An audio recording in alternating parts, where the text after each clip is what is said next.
Cendrillon. Un homme riche avait une femme qui tomba malade, et quand elle sentit sa fin approcher, elle appela sa fille unique à son chevet et lui dit : « Cher enfant, reste pieuse et bonne, alors le bon Dieu te viendra toujours en aide, et moi du haut du ciel je te regarderai et je veillerai sur toi. » Là-dessus elle ferma les yeux et mourut. La fillette se rendit chaque jour sur la tombe de sa mère, et pleura, et resta pieuse et bonne. Quand vint l'hiver, la neige mit un tapis blanc sur la tombe, et quand le soleil du printemps l'eut retiré, l'homme prit une autre femme. La femme avait amené avec elle 2 filles qui étaient jolies et blanches de visage, mais laides et noires de cœur. Alors les tourments commencèrent pour la pauvre belle fille. « Cette petite oie va-t-elle rester avec nous dans la salle ?» dirent-elles. « Qui veut manger du pain doit le gagner. Dehors, la souillon !»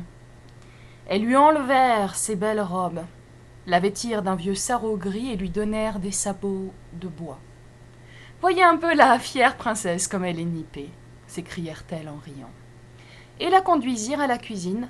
Là, il eût fallu trimer dur du matin au soir, se lever bien avant le jour, porter l'eau, allumer le feu, faire la cuisine et la lessive.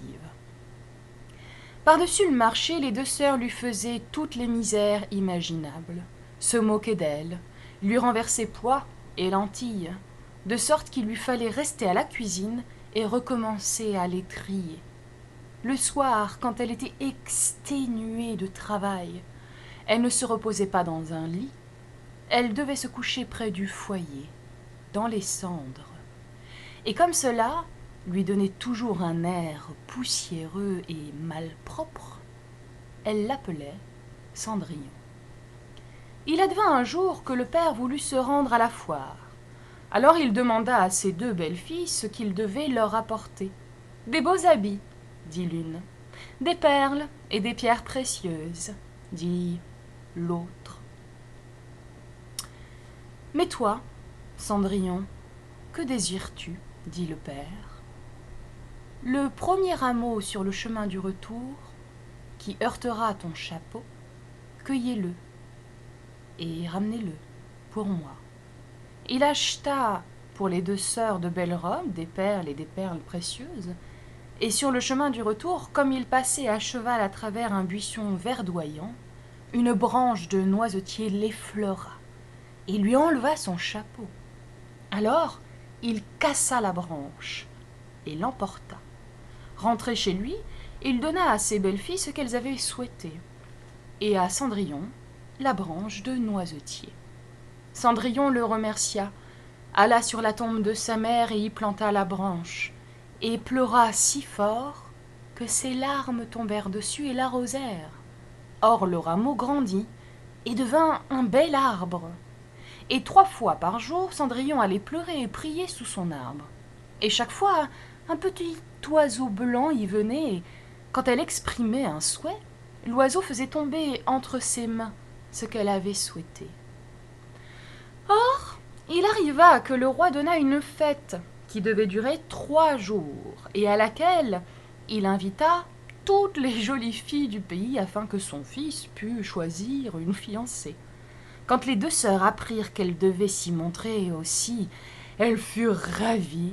Elles appelèrent Cendrillon et dirent : « Peigne nos cheveux, brosse nos souliers et serre bien les boucles, hein. Nous allons pour la noce au château du roi. » Cendrillon obéit, mais elle pleura parce qu'elle aurait bien voulu, elle aussi, aller au bal.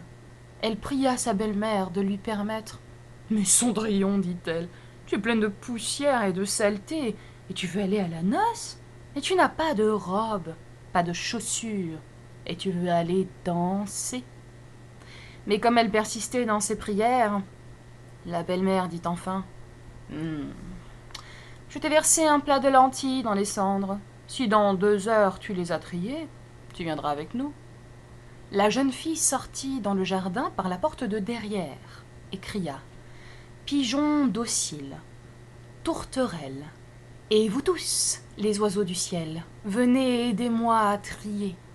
Les bonnes graines dans le petit pot, les mauvaises dans votre jabot. Alors, 2 colombes blanches entrèrent par la fenêtre de la cuisine, puis les petites tourterelles, et enfin tous les oiseaux du ciel arrivèrent dans un frémissement d'ailes et voltèrent et se posèrent autour des cendres. Et les pigeonneaux se penchèrent et penchèrent leurs petites têtes et commencèrent pic pic pic. Et les autres signirent aussi pic pic pic et ramassèrent tous les bons grains dans le plat. Au bout d'1 heure à peine, ils avaient déjà fini et reprenaient tous leur vol. Alors la jeune fille alla porter le plat à sa marâtre. Elle était joyeuse et elle croyait que maintenant elle aurait le droit d'accompagner les autres à la noce. Mais elle lui dit « Non, Cendrillon, tu n'as pas d'habit et tu ne sais pas danser.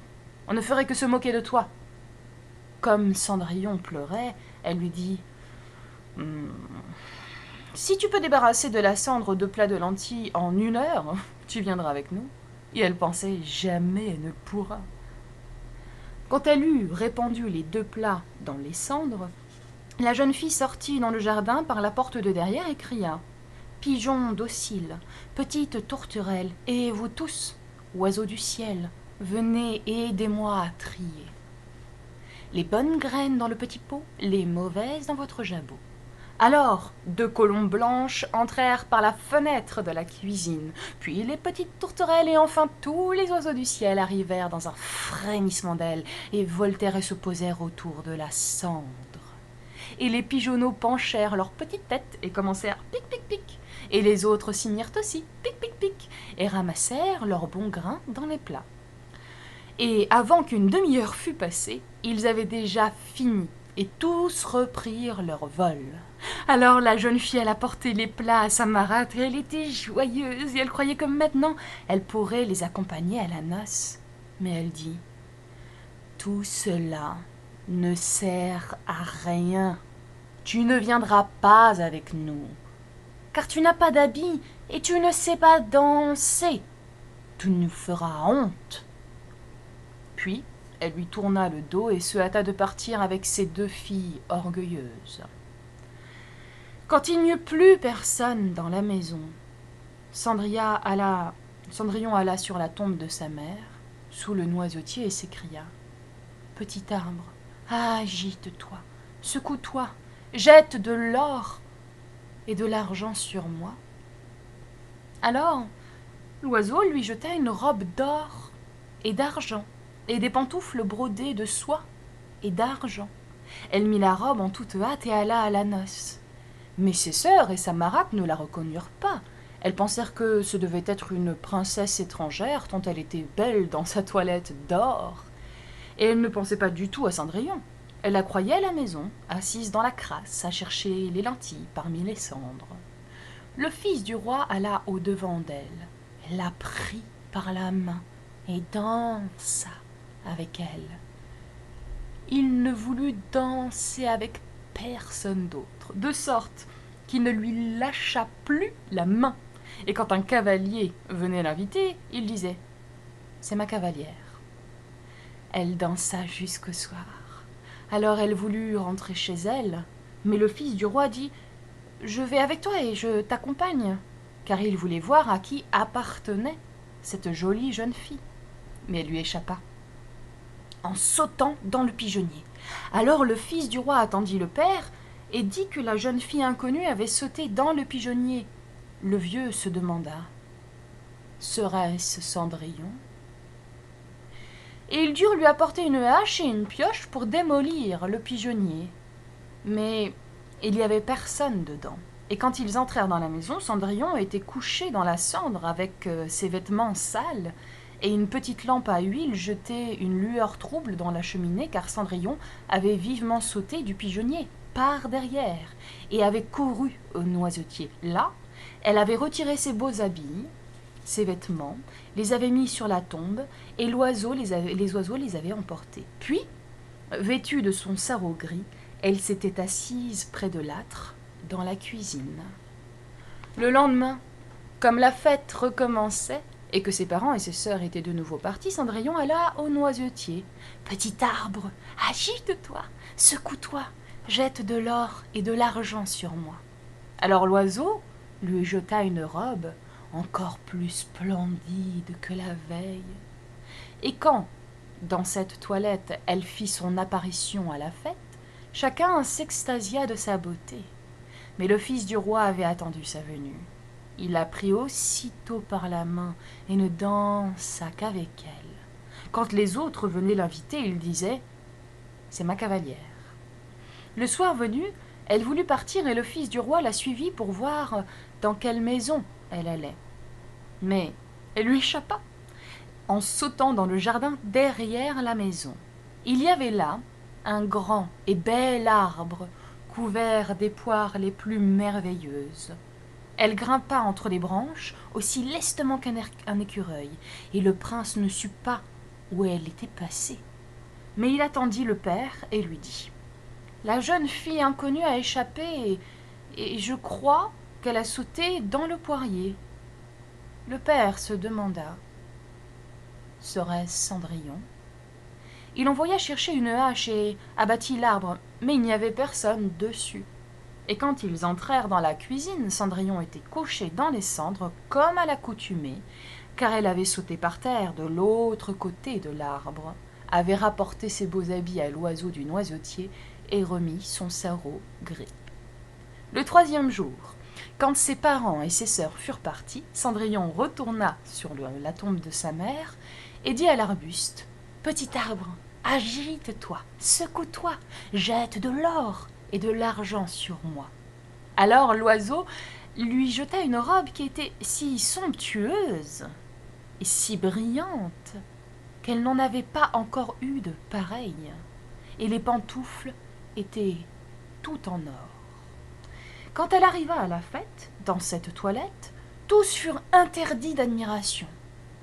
Le fils du roi ne dansa qu'avec elle, et quand quelqu'un d'autre l'invitait, il disait « C'est ma cavalière. » Le soir venu, Cendrillon voulut s'en aller et le fils du roi voulut l'accompagner, mais elle lui échappa si vite qu'il ne put la suivre seulement. Le prince avait rusé et avait fait enduire de poids tout l'escalier. Alors, comme la jeune fille descendait en sautant, sa pantoufle gauche resta engluée. Le prince la ramassa. Elle était petite et mignonne et tout en or. Le lendemain, il s'en va trouver le père et lui dit « Je ne prendrai pour épouse que celle qui pourra chausser cette chaussure d'or. » Alors les deux sœurs se réjouirent car elles avaient de jolis pieds. L'aînée alla dans sa chambre avec la pantoufle pour l'essayer. Sa mère était là. Mais elle ne put y faire entrer son gros orteil. Le soulier était trop petit pour elle. Alors sa mère lui tendit un couteau et lui dit « Coupe-toi le doigt. Quand tu seras reine, tu n'auras plus besoin d'aller à pied. » La jeune fille se coupa l'orteil, força son pied à entrer dans la chaussure et alla retrouver le prince. Alors il la prit sur son cheval, comme sa fiancée, et partit avec elle. Mais ils durent passer devant la tombe. Les deux petites colombes du noisetier étaient là et crièrent « Tourne-touc, sans dans la pantouque. Le soulier est trop petit, la vraie fiancée est encore au logis. » Alors le prince regarda le pied et vit que le sang en coulait. Il tourna bride, ramena la fausse fiancée chez elle, dit que ce n'était pas la bonne et qu'il fallait que l'autre sœur essayât le soulier. Alors celle-ci alla dans la chambre et put faire entrer son orteil dans la chaussure. Mais son talon était trop grand. Alors sa mère lui tendit un couteau et dit « Coupe-toi un bout du talon. Quand tu seras reine, tu n'auras pas besoin d'aller à pied. » La jeune fille se coupa un morceau de talon, força son pied à entrer dans la chaussure, réprima sa douleur et sortit retrouver le prince. Alors il la prit sur son cheval, comme sa fiancée, et partit avec elle. Quand ils passèrent devant le noisetier, les petites colombes qui étaient perchées crièrent « Tourne-touc, sans dans la pantouque. Le soulier est trop petit. La vraie fiancée est encore au logis. Il baissa les yeux vers le pied et vit que le sang coulait de la chaussure et montait tout rouge le long des bas blancs. Alors il tourna bride et ramena la fausse fiancée chez elle. « Celle-là non plus n'est pas la bonne, dit-il. N'avez-vous pas d'autres filles ?»« Non, dit l'homme. Mais j'ai encore de ma défunte femme une petite bête de Cendrillon. Impossible que ce soit la fiancée. » Le fils du roi dit qu'il fallait l'envoyer chercher, mais la mère répondit « Ah non, hein, elle est bien trop sale, elle ne peut pas se montrer. » Mais il le voulait absolument, et il fallut appeler Cendrillon. Alors, elle se lava d'abord les mains et la figure, puis elle vint et s'inclina devant le fils du roi, qui lui rendit la pantoufle d'or. Ensuite, elle s'assit sur un escabeau, sortit le pied de son lourd sabot et le mit dans la pantoufle qui lui allait comme un gant. Et quand elle se redressa et que le roi vit son visage, il reconnut la jolie fille avec laquelle il avait dansé et s'écria « Voilà la vraie fiancée !» La marâtre et les deux sœurs furent terrifiées et devinrent blanches de rage. Mais lui, il prit Cendrillon sur son cheval et partit avec elle. Quand ils passèrent devant le noisetier, les deux colombes blanches crièrent « Tournoutouc, tournoutouc !» Pas de sang dans la pantouque, le soulier n'est pas trop petit, c'est la vraie fiancée qu'il mène au logis. Puis quand elles eurent crié cela, elles descendirent toutes les deux et se posèrent sur les épaules de Cendrillon, l'une à droite, l'autre à gauche, et y restèrent juchées. Au moment où l'on célébrait ses noces avec le fils du roi, ces perfides deux sœurs vinrent la voir et voulurent s'insinuer dans ses bonnes grâces pour avoir part à sa fortune. Comme les deux fiancés allaient à l'église, l'aînée marchait à droite et la cadette à gauche. Alors, les colombes vinrent crever un œil à chacune d'elles. Ainsi, pour leur méchanceté et leur perfidie, elles furent punies de cécité pour le restant de leur jour.